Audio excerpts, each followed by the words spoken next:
দেখেন ট্যাঙ্কির ভিতরের কি অবস্থা। যারা যারা ট্যাঙ্কির পানি খান পরিষ্কার করাবেন কিন্তু।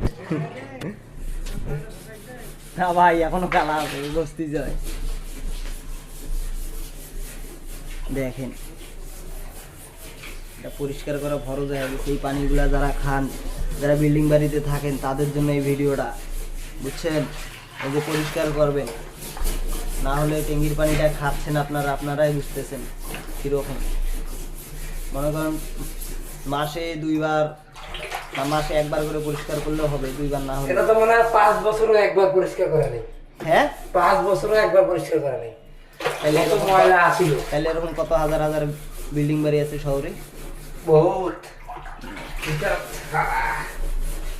যাই হোক দেখতেছেন আমাকে এটা ডাকছে, আমি ভিডিও করার জন্য এখানে আসছি। ঠিক আছে, এই যে ট্যাঙ্কি।